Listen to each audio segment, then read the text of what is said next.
C'est l'un des pires cauchemars des cyclistes. Une seconde d'inattention, la portière de l'automobile qui s'ouvre et bang, on frappe un mur. Les emportirages, en fait, c'est la crainte numéro 1 du cycliste. On s'en va à notre panel politique tout de suite. Véronique Prince, je disais, est avec nous. Michel David, Geneviève Tellier, bonsoir. Et Sébastien Bovet, que l'on retrouve. Sébastien, bonsoir. Bonsoir, Patrick. Depuis le temps qu'on en parle à ce panel du troisième lien, c'est un peu comme notre ami. Les gens, ils disent, est-ce que ça se fera pas, ça va se... On s'en va à notre panel politique tout de suite. Véronique Prince, je disais, est avec nous. Michel David, Geneviève Tellier, bonsoir. Et Sébastien Bovet, que l'on retrouve. Sébastien, bonsoir. Bonsoir, Patrick. Depuis le temps qu'on en parle à ce panel du troisième lien, c'est un peu comme notre ami. Les gens, ils disent, est-ce que ça se fera pas, ça va se faire. Il va y avoir une grosse annonce jeudi, Sébastien, et on peut dire que ce ne sera pas du tout le même projet. Là. Voilà, on est en mesure de confirmer une nouvelle d'abord publiée par le Journal de Québec, selon laquelle le troisième lien entre Lévis et Québec n'aura qu'un seul tunnel, et ce tunnel sera dédié au transport en commun. Alors, le gouvernement abandonne l'idée d'avoir un tunnel, c'est-à-dire un deuxième tunnel pour le transport routier, le transport d'automobiles. C'était un des arguments forts, si on peut dire, du gouvernement Legault, de dire qu'il faut désengorger, en termes de véhicules, l'entrée de Québec avec les deux ponts, le pont de Québec et le pont Pierre-Laporte, d'où la nécessité d'avoir un tunnel pour les autos entre Québec et Lévis. Bien là, ils mettent de côté cette idée-là. Pourquoi? Parce que les fameuses études dont on parle depuis des mois en viennent à la conclusion qu'il n'y a rien qui justifie d'avoir un tunnel pour les autos entre Québec et Lévis. D'où l'idée, qui sera annoncée jeudi officiellement, d'avoir un seul tunnel entre Québec et Lévis pour le transport en commun uniquement. Quel transport en commun? La question reste ouverte. On m'a dit, parce que j'ai posé la question, il y aura combien de voies? Pardon? Le tramway? Peut-être bien. J'ai posé la question, il y aura combien de voies dans le tunnel pour le transport en commun? On m'a répondu, je ne peux pas te le dire, ça va dépendre du mode de transport en commun. Laissons donc attendre que c'est peut-être le tramway qui sera le mode de transport en commun entre Québec et Lévis. Ce qu'on me dit aussi, deux dernières choses. Ce sera encore un projet de centre-ville à centre-ville, donc du centre-ville de Lévis vers le centre-ville de Québec. Et à la question, est-ce que le prix sera révisé?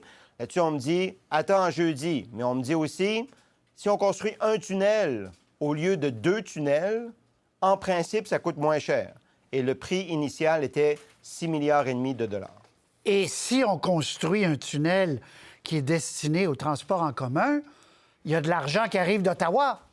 Voilà, du financement à la hauteur de 40 du projet. Je pense que c'est ça les critères du gouvernement fédéral pour des projets de transport en commun. En effet, ça fait partie probablement de l'équation aussi.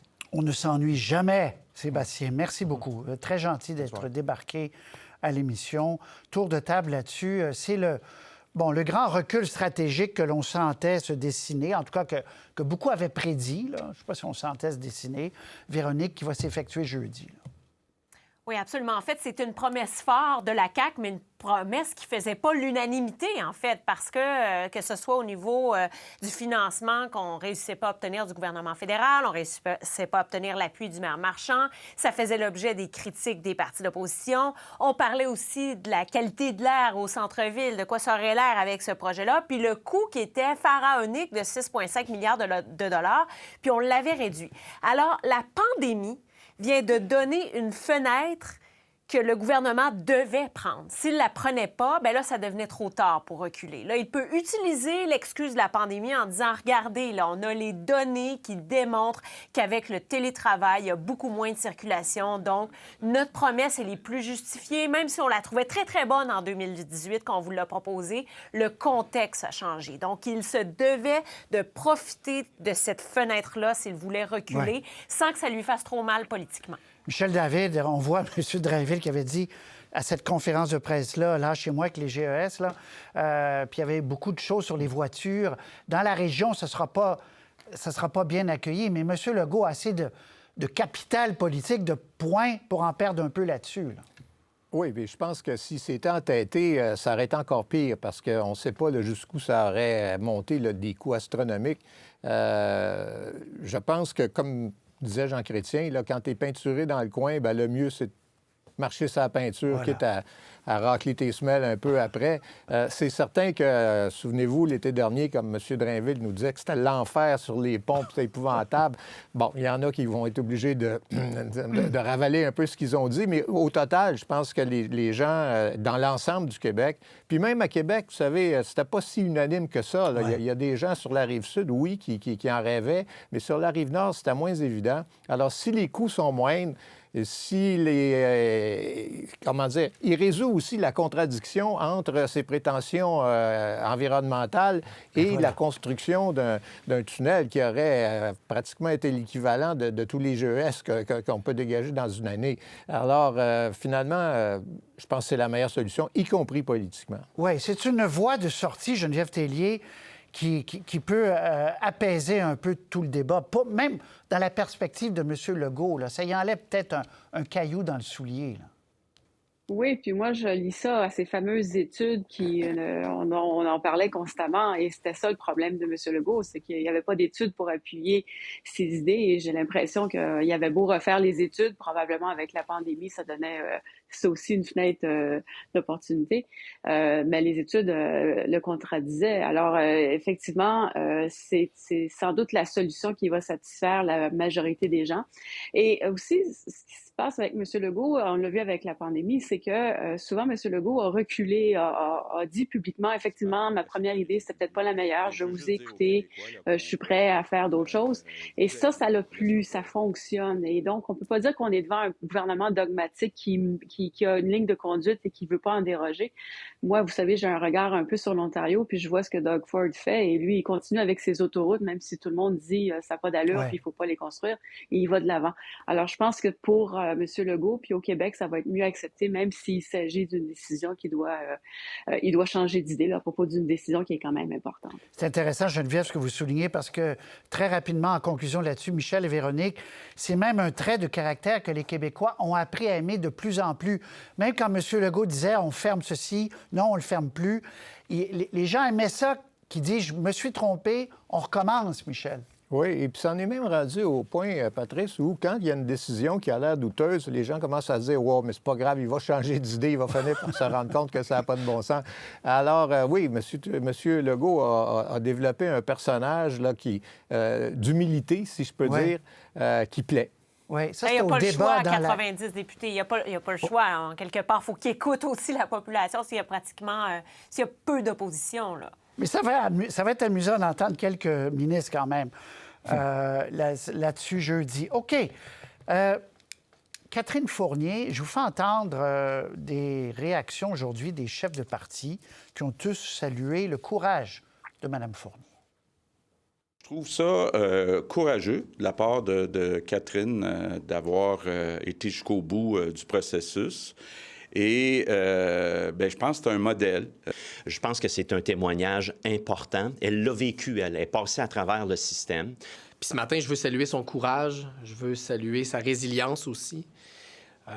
Elle prend la parole aujourd'hui et je souhaite qu'on l'écoute. Si j'ai quelque chose à dire à la victime aujourd'hui, c'est de dire, au terme de ce processus-là, qui, sans aucun doute, a dû être douloureux, difficile, j'espère que le fait que justice a été rendue et que le système a fait son travail lui donnera une paix intérieure. J'ai une voix, je peux m'exprimer publiquement, je peux avoir une tribune. Donc, si au moins ça peut contribuer à mieux protéger les victimes à l'avenir ou à juste rendre la justice plus accessible en participant à vulgariser le processus judiciaire, j'aurais fait œuvre utile. Donc... Et c'est beaucoup revenu dans cette longue conférence de presse à TVA parce qu'il y a un documentaire qui sera présenté dans un réseau là, de Québécois sur toute sa démarche. Ils l'ont suivi. Ce qui est beaucoup revenu, Véronique, c'est qu'elle juge que le système l'a bien accompagné. Que oui, ça a été difficile à prendre comme décision de porter plainte ou pas. Il y a eu un combat intérieur. Mais une fois la décision prise, elle a été bien accompagnée. Mais ça, c'est un message d'espoir, effectivement, et je comprends que c'est son objectif, justement, de dévoiler son identité, parce que c'est jamais agréable de devoir le faire publiquement comme ça. C'est quand même très privé, là, ce qui s'est passé dans sa vie. Par contre, moi, ce qui m'a marqué, c'est que lorsqu'un journaliste lui a demandé « Est-ce que vous avez senti le même accompagnement, le même soutien des élus? » elle a répondu un non sec. J'ai pas de difficulté à le croire parce que moi, je me rappelle quand c'est arrivé, cette histoire-là, premièrement, tout le monde ici, on était sous le choc, là. Puis il y avait beaucoup de députés, tous partis confondus, qui étaient autant sous le choc parce que Harold Lebel avait un capital de sympathie important. C'était quelqu'un qui était pas partisan, qui n'était pas réputé pour être agressif, au contraire, qui était collaboratif. En général, tout le monde l'aimait au Parlement chez les députés ici. Et donc, elle a probablement dû se battre un peu contre ce préjugé favorable-là qu'avait Harold Lebel. Puis à ce moment-là, quand je dis ça, on ne savait pas là, que sa victime était Catherine Fournier. Là. Mais étant donné que lui avait un gros capital de sympathie, probablement qu'elle a dû se battre contre ça aussi ici au Parlement. Michel David, vous retenez quoi de cette sortie où elle raconte abondamment là, tout le processus? Et c'est assez éclairant pour quelqu'un qui n'a pas connu ça ou quelqu'un qui aurait peut-être envie, qui a été victime, d'aller vers le système de justice. Oui, c'est éclairant. Madame Fournier nous dit qu'elle a été, bien prise en charge dans le processus, si je peux dire, et que ça a très bien été, mais elle raconte aussi combien, malgré tout ça, ça a été difficile, qu'à chaque étape, quand il y a eu des reports ou qu'à un moment donné, il a fallu décider entre un jury ou un juge, qu'à toutes les fois, là, elle se posait des questions et moi, je la connais un peu pour savoir que c'est une femme qui est capable de prendre des décisions plus que le commun des mortels, si je peux dire. Alors, je peux imaginer que pour quelqu'un qui n'a pas qui a plus froid aux yeux qu'elle, disons, ça demeure un processus extrêmement difficile. Et juste pour compléter ce que Véronique disait à propos du milieu politique et de la réaction qu'il y a eu, je pense, moi aussi, qu'elle s'est fait un peu larguer par la classe politique, mais il faut dire qu'à ce moment-là aussi, entre l'événement et l'accusation, elle était devenue une orpheline politique. Elle avait démissionné. Elle avait démissionné du PQ. Alors là, elle n'avait pas d'amis autour d'elle, d'amis politiques, je devrais dire. C'était pas les partis d'opposition qui déjà l'aimaient moins parce qu'elle était au PQ, puis là, les péquistes ne l'aimaient plus parce qu'elle était partie. Alors, ça a dû être très difficile. Oui, elle a dit « j'ai pas eu de contact ». Elle dit « j'ai rien à reprocher au PQ, mais j'ai pas eu de contact après. » là. Geneviève, vos impressions sur cette journée pas ordinaire? Là? Oui, pas ordinaire. Puis bon, comme beaucoup, je salue son courage et je pense que son témoignage va avoir beaucoup d'impact et était important. Mais ce que j'aimerais aussi saluer, c'est la personnalité politique. Souvent, on a l'impression que les politiciens agissent en politiciens, c'est-à-dire que je vais faire telle intervention, je vais essayer de marquer des points, marquer des coups dans ma carrière politique. Et on voit que c'est pas le cas avec Catherine Fournier. C'est une personne qui prend en fait un risque politique énorme parce que très rapidement, des gens pourraient facilement lui apposer l'étiquette victime et ça reste collé à sa peau pour le reste de sa carrière. Et donc, cette prise de risque-là doit aussi être saluée parce qu'en tant que politicienne, en tant que personnalité publique, elle s'expose, elle parle de sa vie privée, ce n'est pas facile, et elle le fait pour faire œuvre utile, comme elle a dit, pour rendre service à la société. Et je pense que ça aussi, ça doit être salué. On l'oublie fréquemment que pour les politiciens, de toujours être sous le feu de la rampe devant les caméras, c'est s'exposer à toutes sortes de critiques, certaines qu'on voit venir, d'autres qu'on voit pas venir. Et c'est très courageux de sa part, je vous dirais, de vouloir témoigner de ce qui s'est passé, parce qu'elle aurait pu tout simplement choisir de dire j'ai fait ce qu'il fallait faire, le processus judiciaire a suivi son cours, ça a bien fonctionné dans mon cas et je m'arrête là. Ouais. Ce qui aurait été un petit peu plus sûr pour elle, mais elle a choisi la voie de la difficulté. C'est tout à son honneur. Une transparence qui n'était pas calculée, une transparence qui peut être salutaire puis pour la suite des choses, mais elle ne veut pas être définie, comme vous avez bien dit, comme une victime. Là. Elle poursuit, elle est mairesse de Longueuil. OK. On vous a vu dans ce reportage-là, Geneviève Tellier, commenter le prochain sujet. On change de sujet totalement. Je vous fais entendre Pierre Poilievre, qui interroge M. Trudeau à la période des questions à Ottawa sur ce voyage qu'il a fait en Jamaïque, chez les Green, une famille riche d'origine britannique, mais qui habite à plusieurs endroits sur la planète, où M. Trudeau est allé passer ses vacances de Noël. On écoute, on revient. On apprend aujourd'hui qu'il a non seulement forcer ces mêmes contribuables à payer 160 000 $ pour ses vacances, mais qu'il a reçu une vacance à une villa luxueuse d'un donateur de la Fondation Trudeau. Est-ce que le premier ministre a payé pour ses propres hébergements à ces villas? On a toujours travaillé avec le commissaire à l'éthique pour s'assurer que toutes les règles soient suivies. Mais si le chef de l'opposition était réellement préoccupé par le coût de la vie pour les Canadiens, il serait en train d'appuyer notre budget. Mais le premier ministre, nonobstant les autorisations du commissaire à l'éthique, aurait dû écouter un petit ange sur son épaule qui aurait dû lui dire: tu t'en vas te rouler dans l'opulence de tes amitiés familiales pendant qu'il y a 60 des cotisants à l'assurance-emploi qui n'y auraient pas droit s'ils en avaient besoin. Il y a quelque chose là-dedans qui dépasse un peu l'entendement et qui nous amène au manque de jugement. Bon, Geneviève Tellier, est-ce qu'il y a un manque de jugement évident d'après vous? Parce que le commissaire à l'éthique a dit, vous pouvez y aller, ce sont des vrais amis. C'est pas comme si c'était des gens qui voulaient influencer, a dit le commissaire à l'éthique. Qu'en pensez-vous? Oui, il y a eu des manques de jugement à plusieurs niveaux, mais celui qui est pour moi le plus important, c'est que c'était un voyage exorbitant. Je veux dire, vous et moi, quand on pense aller en voyage puis qu'on voit qu'on n'a pas les moyens de se le payer, bien, on n'y va pas. Et je pense qu'il devrait y avoir un réflexe au gouvernement. Je pense à Justin Trudeau, mais pas juste lui, son entourage aussi, où à un moment donné, on devrait se dire à 160 000 $ pour un voyage d'une semaine dans le Sud, c'est trop cher. Peu importe si c'est des amis, peu importe si c'est parce qu'on est premier ministre puis que ça coûte plus cher puis il faut assurer la sécurité, mais il y a un montant qui me semble pour lequel il faut pas payer. Puis 160 000 me semble énorme. Juste pour vous faire une comparaison, le salaire annuel de Justin Trudeau est d'à peu près de 400 000 par année. Alors, ce voyage-là a coûté la moitié de son salaire annuel. C'est comme si vous et moi, on décidait que la moitié de mon salaire, je le prendrais pour une semaine de vacances.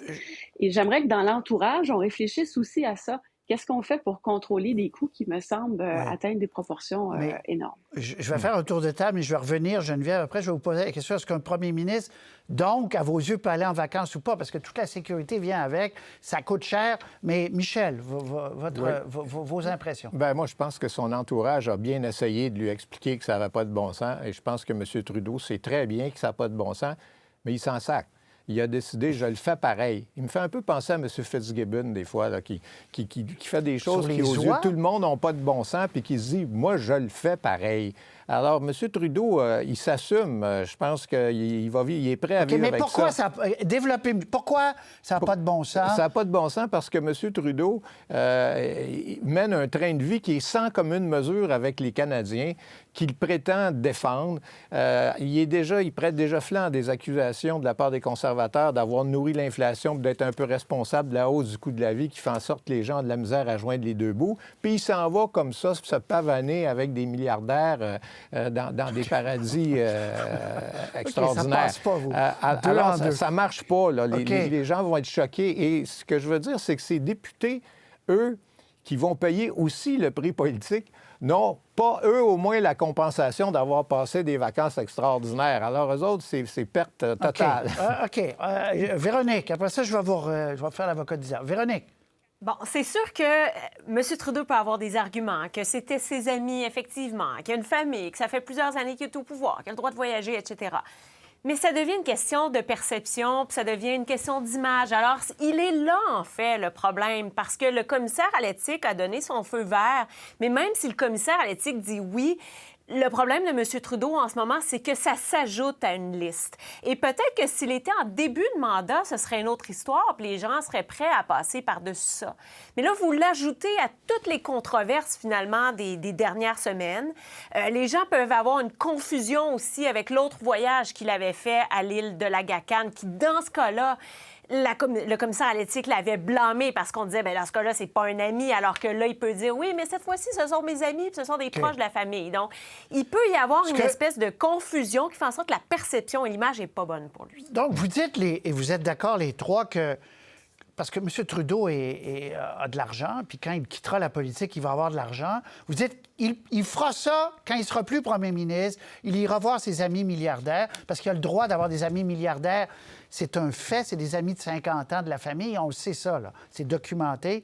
Mais vous dites, Geneviève, Michel et Véronique, tant qu'on sert l'État et le public, qu'on a un poste élu, on ne peut pas se permettre ce genre de vacances. Vous allez jusque-là, Geneviève. Ah oui, puis je pense que Michel a très bien résumé le fond de ma pensée. Oui, il attendra quand il aura terminé son mandat. S'ils veulent encore l'inviter, la famille Green, à aller passer une semaine en Jamaïque, bien, il ira, puis il n'y a aucun problème. Mais je continue à dire, c'est un coût trop élevé qui nous oui, met mais sur ça, les, le coût, les épaules, Geneviève, nous. s'il était allé dans le Maine, M. Lévesque allait dans le Maine, il n'y avait pas autant de sécurité, ou M. Paris, s'il allait ailleurs, il y a des coûts qui incombent à la sécurité. M. Legault était très bronzé, il a dû aller dans le sud. Il ne va pas là seul, là, Geneviève, on sait ça. Je m'attends pas à ce qu'il paye un tout inclus à 2000 $ pour une semaine. Il va payer plus que ça. Par contre, je vais vous rappeler le cas récent en Angleterre quand il est allé au funérailles de la reine où il a pris une chambre à 6 000 $ la nuit. Je veux dire, il y a des chambres à l'ambassade canadienne à Londres. Je veux dire, on peut aller là puis ça coûte rien. Donc, je trouve qu'il n'y a pas ce souci-là. M. Trudeau devrait demander à son entourage de bien faire le travail. Puis son entourage devrait arrêter de penser qu'il n'y a pas de limite à ce qu'on doit dépenser pour la sécurité du premier ministre. Donc, en quelques secondes, Véronique et Michel, d'écouter l'entourage un peu plus, vous dites, Michel. Oui, d'abord, je suis convaincu que son entourage là, est désespéré là, de voir qu'ils ne sont pas capables de contrôler M. Legault. M. Trudeau. M. Legault ne fera jamais ça. M. Trudeau plus que ça. Et M. Trudeau, il peut prendre des vacances. Là. Il a besoin de vacances, très certainement. Et même s'il prend ses vacances au Canada, il va avoir besoin de sécurité, puis on va lui en donner. Mais il y a des limites là, à se vautrer dans le luxe alors qu'il n'arrête pas de dire que les Canadiens doivent faire des sacrifices et que c'est pas facile. De ne pas être hébergé par des multimilliardaires nécessairement. Véronique, conclusion. Bien, en fait, quand on est rendu dans un deuxième, troisième mandat, il faut être encore plus prudent parce qu'on est encore plus scruté à la loupe et c'est ce que ça démontre. Et que c'est des images qui restent. On voit déjà le sketch du bye-bye. C'est des images qui restent, en fait. C'est ça qu'il faut être conscient de ça. À vous trois, merci beaucoup. Pour voir nos émissions en entier, rendez-vous sur la chaîne ICI RDI.